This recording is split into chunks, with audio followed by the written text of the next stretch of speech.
Rain hit the windshield like tiny bullets as Ethan Cole drove through the dark forest road. It was supposed to be his birthday night, a quiet dinner with his 10-year-old son Sam and a few friends from work. But halfway through the meal, Ethan's phone buzzed with an alert from the local emergency channel. Unidentified aircraft downed near Pine Ridge. Possible debris fire. Keep clear, everyone else ignored it. But Ethan had once been a rescue medic and old habits never died. He glanced at Sam, who was still eating cake, then at the rain pounding the windows. "Stay with Aunt Lisa, buddy," he said gently. "I'll be back soon." 15 minutes later, he was steering his old pickup through mud and fog. The storm made everything look alive. Shadows of trees moved like ghosts. Lightning flashed across the sky, and the smell of burning metal filled the air. Then he saw it. A glow behind the tree line. Blue and silver. Unnatural. The kind of light that hummed instead of burned. Ethan parked and ran toward it. His boots sank in wet soil as thunder rolled overhead. He pushed through the branches and froze, a ship. Small, sleek, cracked open like a shell. Steam hissed from its sides. In the middle of the wreckage lay two shapes, a woman and a child. The woman's skin shimmered faintly, like glass reflecting starlight. Her eyes glowed faint blue, and the child beside her whimpered softly. They weren't human. Ethan's first instinct was to back away. But when he saw the woman struggling to breathe, instinct stronger than fear took over. He dropped to his knees and checked her pulse, surprisingly steady. "Hey, can you hear me?" he whispered. The woman blinked weakly. "Help, please," she said, her voice soft but trembling. "My son." Ethan looked at the boy, barely 5, scared and shaking. Smoke filled the air. Sparks crackled from the wreck. "Okay, I've got you both," Ethan said, sliding his jacket over the child. "We need to move now."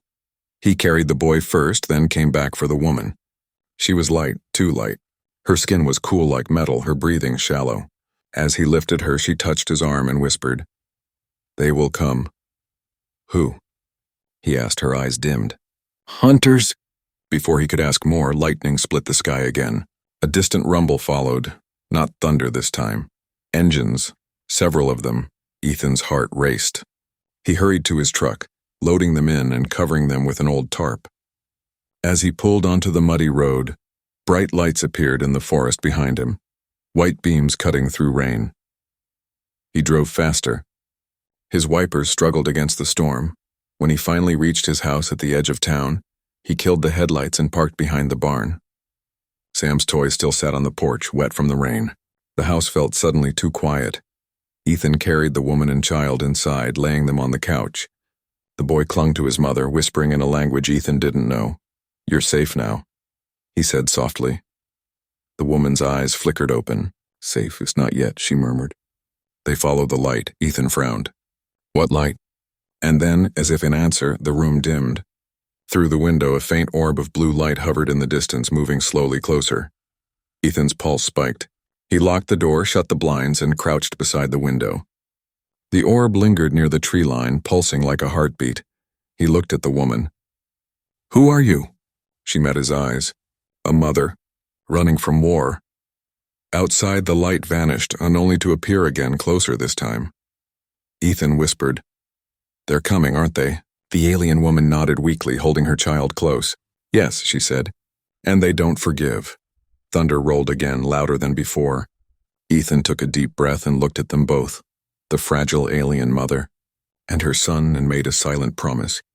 Didn't know who they were or what they'd done, but no one, not even creatures from another world, deserved to face danger alone. That night, on his own birthday, Ethan Cole became the only barrier between a mother and her hunters. And somewhere deep in the forest, something began to track his home. The storm had calmed by morning, but Ethan Cole didn't sleep a single minute. He sat at his kitchen table, staring at the faint blue glow under the door leading to the basement. That was where he'd hidden them, the alien woman and her small boy. He didn't even know their names. All he knew was that if anyone saw them, everything would change. Outside, the world looked normal. Birds sang, cars passed, and sunlight poured over the wet grass. But inside Ethan's house, something not of this world was breathing quietly beneath the floorboards. He took a slow breath, grabbed a mug of cold coffee, and went downstairs. The basement was dim. The woman was awake now, sitting against a pile of boxes. Her child was sleeping beside her, wrapped in an old blanket. When she saw Ethan, she tried to stand but wobbled. "It's okay," Ethan said quickly, holding out his hands. "You're safe here." Her eyes glowed faintly blue again, softer than before. "You helped us," she said, her words careful, like she was still learning English. "You should not have." "It is dangerous for you." Ethan gave a half smile. "Yeah, I figured that out already." He brought her water and bread. She stared at the food like she wasn't sure what to do with it, then copied how he ate. The boy woke and reached for her hand, speaking a few soft words in a strange rhythm. The sound was beautiful, like music whispered through wind. "My name is Ethan," he said quietly. "What's yours?" The woman hesitated. "Lyra," she answered at last. "And my son Taro," Ethan nodded. "Lyra and Taro, all right." He looked at the faint marks on her arm, thin glowing lines pulsing faintly under her skin. "You're hurt," he said. "It will fade," she whispered. "But we must leave soon." "They are searching." "Who are they?" Ethan asked.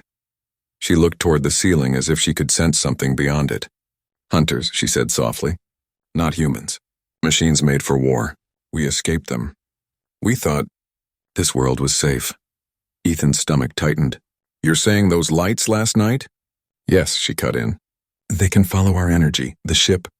It was marked. He rubbed his forehead. "All right, then we'll have to hide you better." But even as he spoke, something strange happened.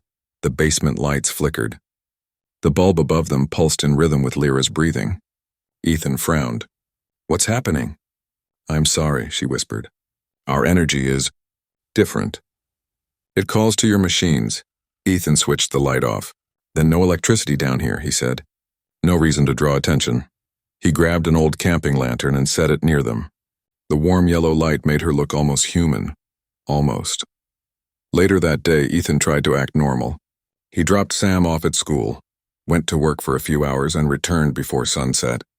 But everywhere he went, the news followed him. Unidentified object crashes near Pine Ridge. Government teams investigating strange radiation. Residents urged to report anything unusual. His heart sank. When he pulled into his driveway, he noticed tire tracks near his gate, not his. Someone had been here. He hurried inside. The house was quiet, too quiet. "Lyra," he whispered, moving toward the basement. Her voice came from below. "We are here." When he opened the door, the boy Taro was sitting cross-legged on the floor, his hands glowing faintly as he hovered small metal pieces in the air. Screws, nails, a coin. Ethan stared. "How are you doing that?" Taro looked at him shyly, then dropped everything. Lyra placed a hand on her son's shoulder.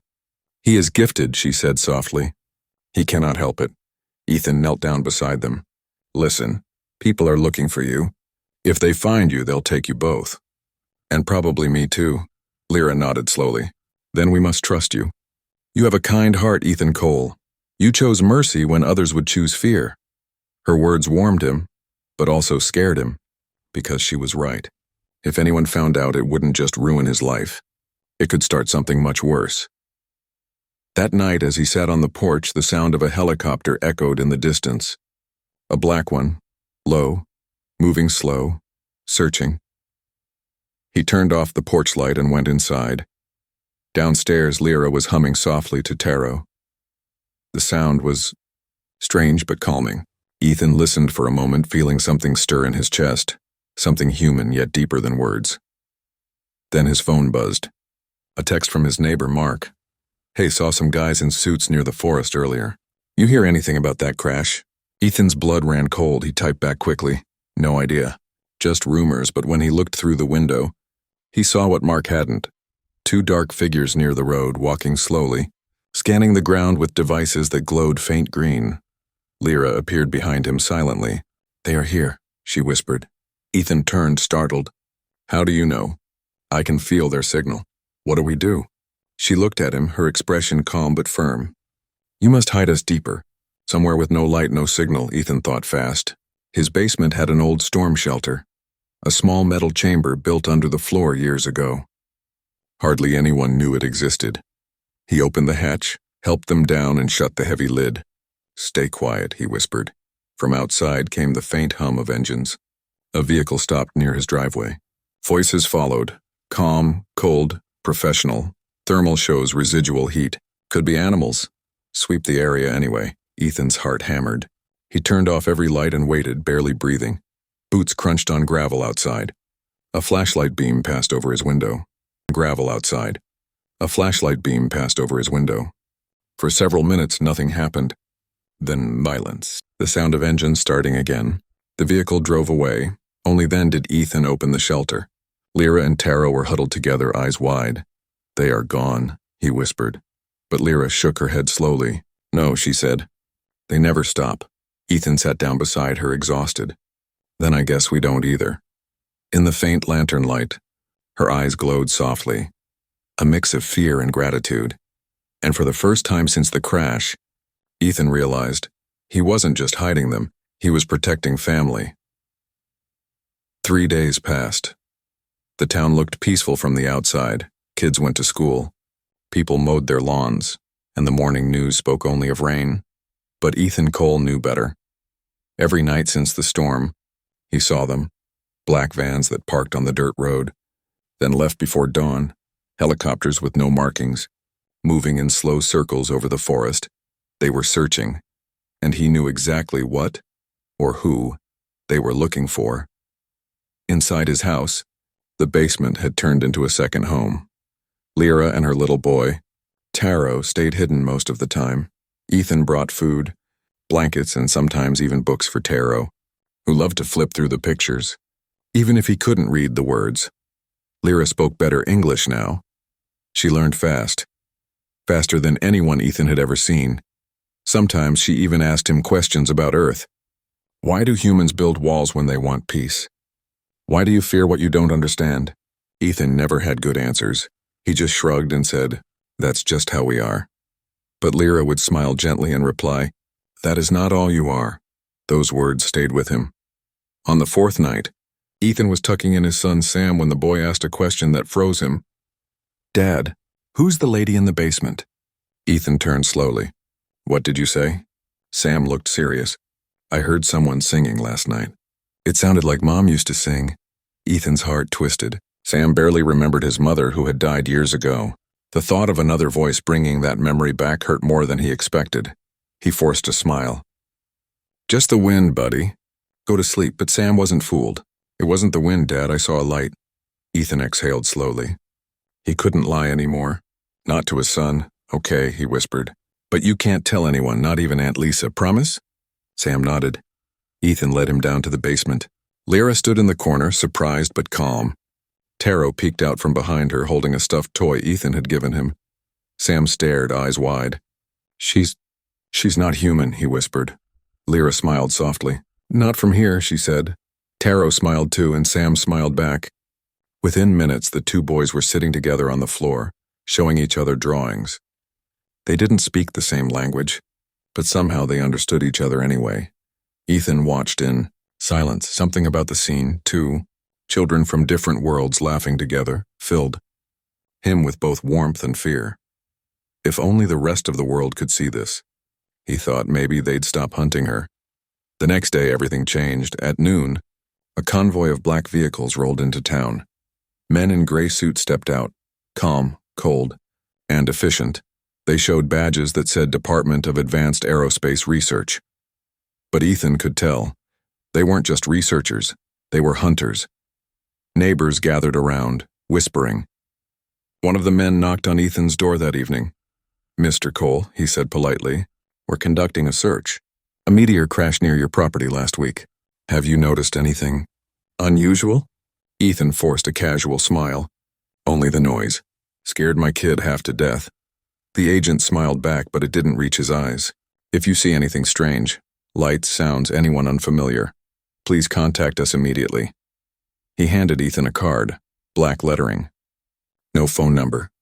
Just a symbol, a silver circle with a triangle through it. When they left, Ethan locked the door and leaned against it, breathing hard.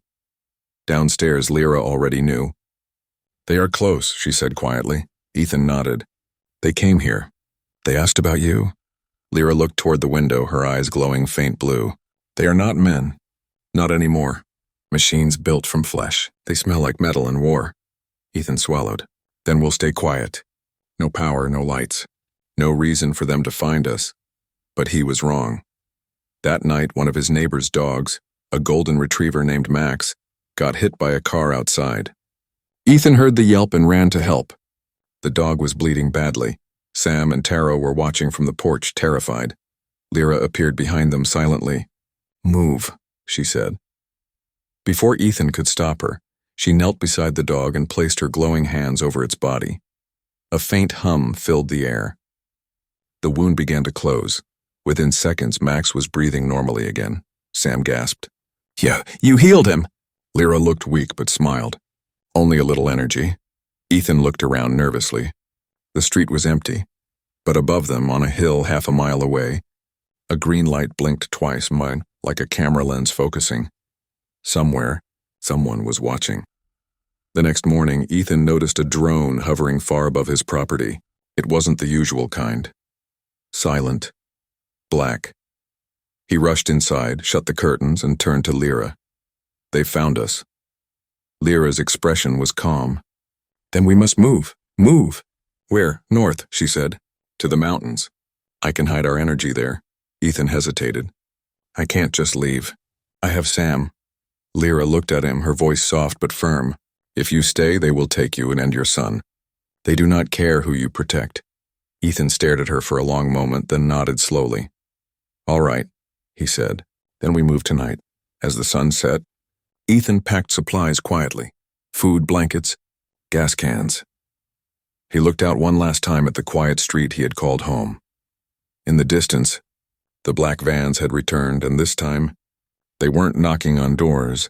They were spreading out, forming a circle around the forest. Ethan whispered, "They're closing in." Lyra stood beside him, holding Taro's hand. Her eyes glowed softly, and her voice trembled just slightly. "Then it is time," she said. "The hunters are here." Thunder rumbled once more in the distance, not from the sky, but from engines. Ethan looked at his son. Then at the alien mother and child he had promised to protect. He gripped the truck keys tighter. This time, he wasn't running to help strangers. He was running to save his family. The night swallowed the road as Ethan's old truck bumped along the muddy path leading out of town. Inside, the headlights were off. Only the moon and a faint blue glow from Lyra's hands lit the way. In the back seat, Sam and Taro sat close together under a blanket. Sam held a flashlight that flickered weakly. "Are we running away, Dad?" Sam whispered. Ethan hesitated before answering. "We're finding a safe place. That's all." Beside him, Lyra stared through the windshield. Her silver blue eyes reflected the trees rushing by. "They will track us," she said softly. "But distance will slow them." Ethan nodded. "Then we keep moving." For hours they drove through winding forest roads. The radio was off. The silence was heavy, filled only with the hum of tires and the occasional cry of a night bird. When dawn began to break, they reached the foothills of the Grey Rock Mountains. The peaks rose like sleeping giants, mist curling around them. Ethan stopped the truck. "We'll rest here," he said. They made camp beside a small creek. Lyra helped gather branches while Sam and Taro played by the water. Despite everything, the fear, the running, the sound of their laughter brought Ethan a strange kind of peace. For the first time in days, he smiled. Later, as the fire burned low, Ethan handed Lyra a cup of coffee. She sniffed it curiously.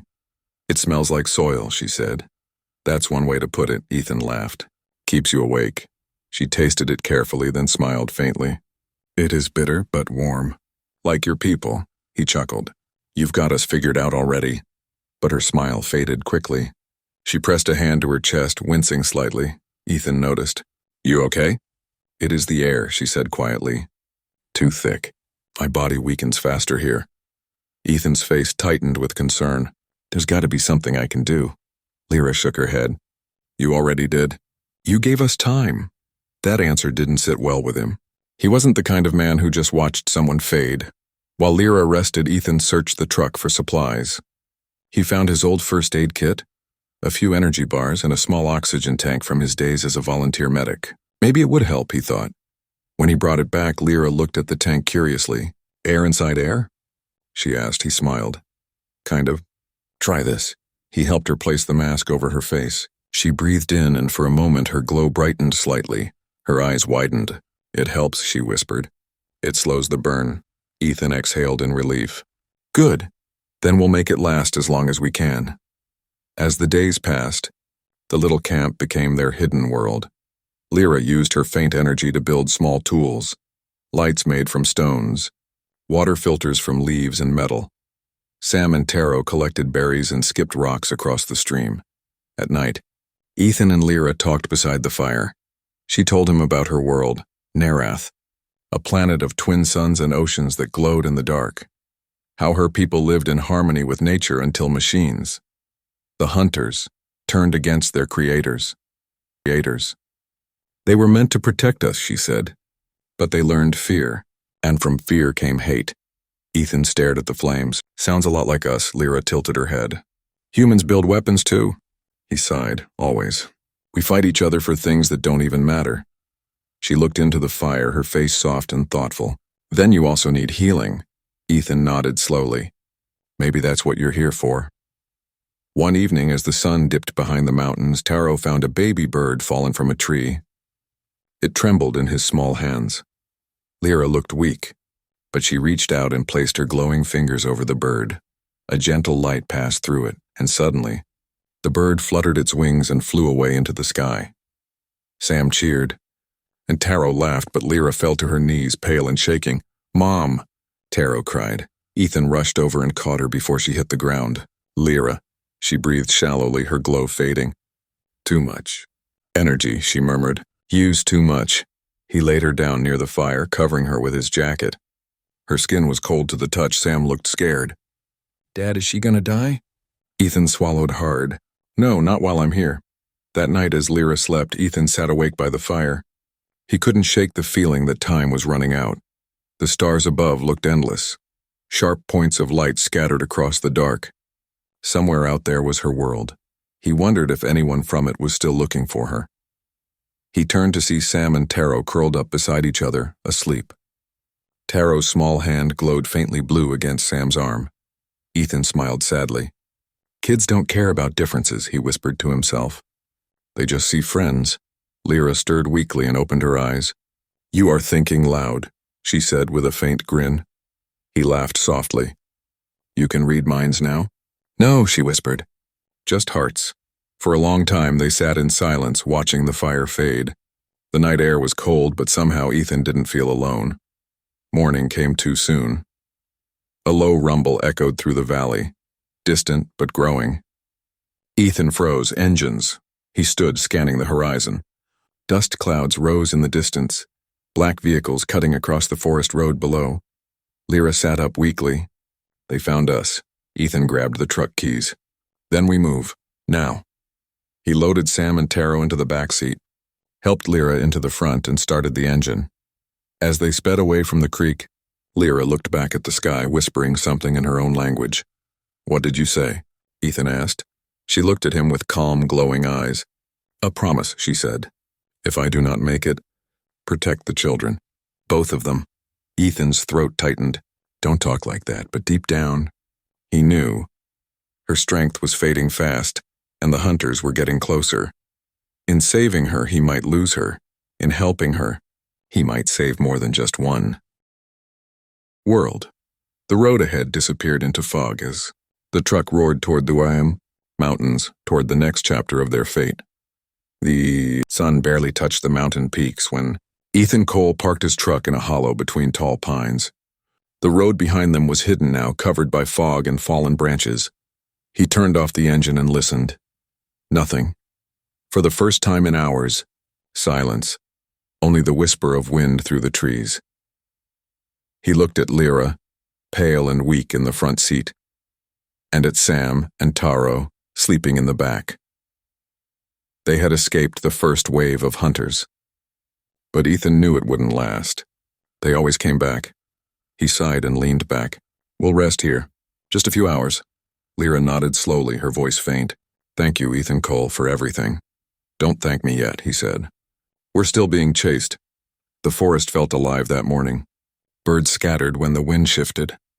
The ground trembled faintly once or twice, like something big was moving far away. Ethan spent the morning building a small shelter using tree branches and tarp from the truck. Lyra sat by the fire, humming softly while Taro slept beside her. Sam helped his father carry logs. "Dad," he asked, "how long can we keep running?" Ethan stopped and looked at him. His son's eyes were full of worry. "I'm too old for his age." "As long as it takes," Ethan said quietly. Sam nodded. He didn't ask again. By afternoon, the fire crackled warmly, and for a brief moment, everything felt peaceful. Lyra smiled at the boys. "Your son is brave," she said. "He gets it from his mother," Ethan replied softly. Lyra tilted her head. "She is gone?" "Yeah, years ago, cancer." Lyra looked down, her eyes dimming. "I am sorry. I know what loss feels like." Ethan gave a faint smile. "Maybe that's why I couldn't leave you in that forest." Their eyes met for a brief second. Two souls from different worlds. Both broken, both trying to protect what little they had left. By evening, clouds rolled in again. Rain tapped against the leaves. The boys were asleep. Ethan and Lyra sat by the fire in silence, sharing one blanket. "Your people?" Ethan asked quietly. "Will they ever come for you?" Lyra stared into the flames. "They will try, but the hunters jam our signals. We need higher ground to send a beacon." "Higher ground," Ethan repeated. He looked up toward the fog-covered peaks. "Then we'll go to the summit tomorrow." She nodded slowly. "It is risky, but we have no choice. They never made it that far." That night, while everyone slept, a faint click echoed from the truck, the sound of a radio being turned on. Ethan stirred awake. The sound shouldn't have been possible. The truck battery was off. He crept outside, flashlight in hand. The forest was still. The fog hung low. He opened the truck door and froze. The radio was glowing faint green. The display blinked. "Signal sent, what the—" he whispered. Before he could react, a shadow moved in the trees. A voice came through the static. "Target located." "Repeat, target located." Ethan's blood ran cold. He slammed the door shut and ran back to the camp. "Lyra, wake up, they found us." Lyra's eyes shot open. "What?" "The truck, had someone sent a signal?" She looked at Taro, horrified. No, we shielded it." And then they both saw it. A small glowing stone in Taro's hand. It flickered softly, pulsing like a heartbeat. Lyra gasped. His toy? It was tagged. They traced it. Before Ethan could speak, bright lights burst through the trees. Drones, silent and fast, sweeping the forest with beams of white. Lyra stood up weakly. "Run!" she cried. Ethan grabbed Sam's hand, shouting for him to stay low. The air filled with the hum of engines and the faint metallic clicking of something unnatural. From the shadows stepped three figures. Tall, human-like, but too still, too perfect. Their eyes glowed red. "Hunters, Ethan Cole," a mechanical voice said. "Surrender the fugitives." Ethan pulled his pistol, the old one he kept from his service days, and-aimed. "You're not taking them." The lead hunter tilted its head. "You will die protecting what is not yours." "Family's not about blood," Ethan growled. "You wouldn't understand." The machine raised its arm. A thin beam of red light charged at its wrist. Before it could fire, Lyra stepped forward, her hands glowing bright blue. She pushed both palms toward the hunters. A wave of energy exploded outward, shattering trees and sending the machines flying. Ethan shielded Sam as debris rained down. When the light faded, the hunters were gone, but so was most of Lyra's strength. She collapsed. "Lyra!" Ethan caught her before she hit the ground. Her skin was colder than ever. "I can't." "Keep fighting," she whispered. "They will send more." Ethan clenched his jaw. "Then we'll keep running." She shook her head weakly.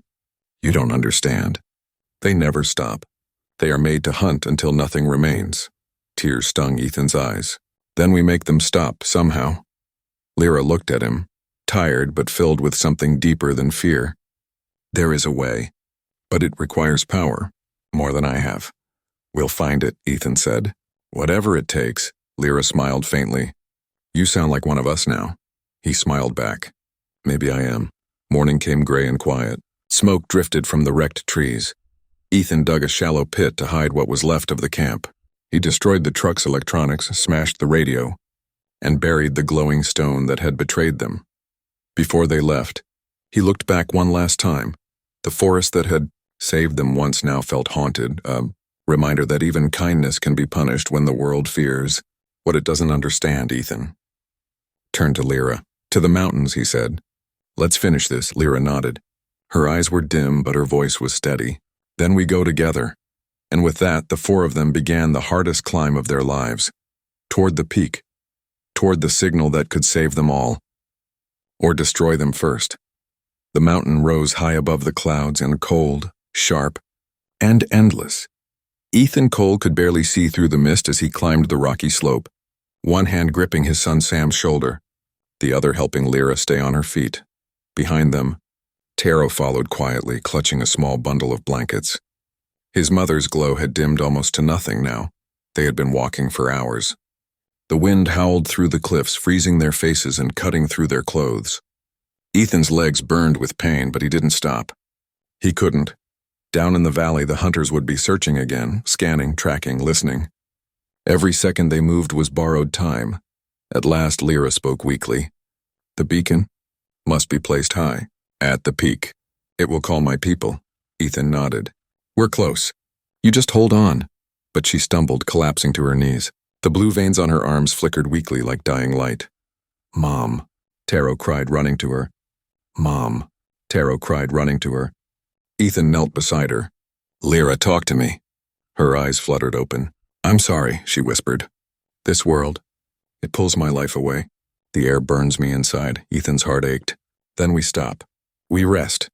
No, she said firmly, though her voice trembled. If we stop now, none of this will matter. He looked at her, really looked.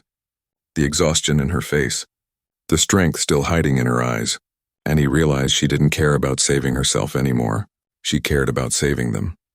By late afternoon, they reached a narrow plateau. From there, the world spread out below them. Rolling hills, silver rivers, the ruins of their journey disappearing into the mist. This is high enough, Lyra said. Here, I can build the beacon. Ethan helped her sit. She placed her hands on the rocky ground. The air around her shimmered as small arcs of blue energy began to form in a circle. Taro watched quietly. Mom, does it hurt? Lyra smiled faintly. Only a little. The circle of light grew brighter, humming like a heartbeat. Ethan could feel the vibration in the ground. What happens when it's done? He asked. They will come, Lyra whispered. My people. They will take us home. And what about you? She didn't answer. Ethan's chest tightened. Lyra, tell me the truth. Her eyes softened. The beacon will need life energy. More than I have left. But it will work, he shook his head. No, there has to be another way. There isn't, she said gently. Every signal requires a source. Before Ethan could argue, a sharp sound echoed across the cliffs, metal scraping stone. He turned and saw shadows moving through the fog below. Dozens of them. They're here, Ethan whispered. Lyra's glow flickered as she looked down the slope. Then I must finish this now. Ethan grabbed his rifle, an old hunting weapon he had brought from the truck.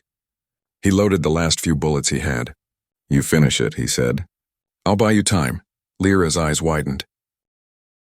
You cannot fight them alone. Ethan smiled grimly. I'm not alone, he looked at Sam. Take care of Taro, buddy. Stay close to his mom. Sam's eyes filled with fear. Dad, don't... Hey, Ethan said softly, kneeling down. You remember what I told you? Being brave doesn't mean you're not scared. It means you keep going anyway. Sam nodded, tears rolling down his cheeks. I love you, Dad. I love you too, kiddo. Ethan turned and walked into the fog. The first hunter appeared seconds later, tall, silver, and silent. Its red eyes glowed like fire. Ethan Cole, it said in its cold voice. You cannot hide the fugitives. Ethan raised his rifle. Funny thing, he said. I wasn't hiding. I was protecting, he fired. The shot hit the hunter's shoulder, sparks flying. It stumbled but didn't fall. Two more emerged from the mist. Ethan reloaded fast, firing again and again, backing up toward a ridge. Every bullet slowed them, but not enough. Then one of them fired. A thin beam of red light struck the ground near his feet, exploding rocks into the air. Ethan dove behind a boulder, heart pounding. He looked down, his leg was bleeding. The beam had grazed him. Still, he crawled up, aimed, and fired again. Behind him, the sky glowed blue and the beacon. It was almost complete. Come on, Lyra, he whispered. You can do this. At the beacon site, Lyra's entire body was glowing now, brighter than ever before. The circle of energy rose into the air, spinning faster and faster. Taro cried out, "Mom, stop! You're hurting!" She touched his cheek gently. "It's okay, my star. My time was borrowed. Yours is just beginning." "Mom!" Ethan stumbled back into the clearing, bleeding and exhausted. "Lyra, you have to stop." She looked at him and smiled weakly. "Thank you, Ethan Cole, for showing me that kindness still lives on this world." Before he could speak, she raised her hand, and a pillar of light burst into the sky, tearing through the clouds. The hunters froze mid-step, their eyes flickering. The beam expanded, releasing a shockwave that swept across the mountain. Ethan threw himself over the children as the light passed. For a moment, everything went silent. Then, nothing but wind. When Ethan opened his eyes, the hunters were gone, melted into ash. The sky above glowed with faint blue trails like falling stars. He turned to Lyra. She was lying still near the beacon, her glow fading to white. "Lyra," he whispered, kneeling beside her. She opened her eyes one last time. "They heard it," she said softly. "My people are coming." Ethan's voice broke. "You'll see them again?" She shook her head slowly. "No, but you will. Protect Taro as your own." Her fingers touched his cheek, warm for just a moment. "Humanity is beautiful." And then the light in her eyes faded. Ethan bowed his head, tears falling silently. Sam and Taro held each other, crying softly. High above, the sky shimmered, a fleet of silver ships descending through the clouds. Lyra had done it. She had kept her promise, at the cost of her life. Some say heroes are born from strength, but sometimes the greatest heroes are born from love and the will to protect what's right, even when it hurts the most. The beacon still pulsed faintly as Ethan looked toward the sky. The ships drew closer. Whatever came next, he knew one thing: he would keep his promise. The mountain was quiet after the storm of light. The sky shimmered like glass, silver clouds glowing faintly where Lyra's beacon had burned through. Ethan Cole stood over her still body, his clothes torn, his heart heavier than ever. Beside him, Sam and Taro clung to each other, watching the sky. Then they saw it, a bright flash above the clouds. Something was coming. Dozens of ships, smooth and silver, descended slowly through the mist. Their engines made no sound, only a low hum that vibrated in the air. Taro gasped. "It's them," he whispered. "Mom's people." Ethan held his son's shoulder tight as the largest ship landed on the plateau, its surface shining like liquid light. A door opened, and from within stepped tall figures wrapped in white, their skin shimmering faintly, just like Lyra's had. The lead figure approached Ethan, its voice calm and melodic. "You are the one called Ethan Cole?" Ethan nodded slowly. "Yeah, I'm the one who found her." The alien lowered its head. "Then you have our eternal gratitude. Lyra's signal reached us across the stars. She gave everything to protect the child." Ethan looked down at her body, his throat tight. "She saved us all." The alien knelt beside her, placing a crystal hand on her forehead. A pulse of light passed through the air, soft, peaceful. "She is one with the light now," it said. "Her journey is complete." Taro began to cry quietly. "I don't want to leave her." Ethan knelt beside him. "She's not gone, kiddo. She's part of everything now. The stars, the wind, even the light around us." Taro nodded slowly, his small hands trembling. The alien leader turned to Ethan again. "You risked your life to protect her. We are in your debt." Ethan shook his head. "You don't owe me anything. She was a mother. I just did what anyone should have done." The alien studied him. "Few of your kind would have done the same. That is why she trusted you." From within its cloak, the alien pulled a crystal shard, glowing faint blue, the same color as Lyra's eyes. "This was part of her essence," it said. "She wanted you to have it." Ethan stared at it. "What is it?" "A seed," the alien said simply. "It grows where love once lived." Ethan accepted it carefully, feeling warmth spread through his hand. "Thank you." The alien placed a hand on Taro's shoulder. "The boy will come with us. He is one of us, but he carries your world in his heart. That will guide him." Ethan nodded slowly, though the thought of saying goodbye hurt deeply. Sam hugged Taro tightly. "You'll come back, right?" Taro smiled through tears. "Someday. I promise." The alien leader gestured toward the ship. It is time. Taro looked back one last time, eyes bright with both sadness and hope. Goodbye, Ethan, he said softly. Goodbye, Sam. Goodbye, buddy, Ethan whispered. The door closed and the ship rose into the clouds, glowing brighter and brighter until it vanished into the sky. The mountain fell silent again. Only the wind remained. Months later, the world had returned to normal, at least on the surface. The news called the mountain explosion a meteor event. No one ever found any debris. Ethan and Sam moved back to town, living quietly in their small house. Life went on, but at night Ethan often stood on the porch, looking at the stars. He still carried Lyra's crystal in a small wooden box. Sometimes it pulsed softly, as if beating like a heart. Years passed. Sam grew older, taller, and stronger. He often asked about the woman from the stars, and Ethan always told him the same thing. She wasn't from here, but she reminded us what it means to be human. Then one spring morning, something changed. Sam ran inside shouting, "What ad? Come quick!" Ethan rushed out and saw it, the place in the garden where he had buried the crystal. The soil was glowing. From the ground had grown a tree of light, tall, silver, and alive with faint blue veins running through its bark. The branches shimmered in the sunlight, and tiny petals drifted down like stardust. Ethan touched the trunk. It was warm, and deep inside it he felt something, a voice soft and familiar. "Thank you, Ethan Cole." He stepped back, eyes wide. "Lyra." The tree pulsed gently in response, its glow matching his heartbeat. Sam looked up at him, amazed. "Dad, it's her, isn't it?" Ethan smiled faintly, tears in his eyes. "Yeah, kid. She kept her promise." They stood there for a long time, watching the tree shimmer under the morning sun.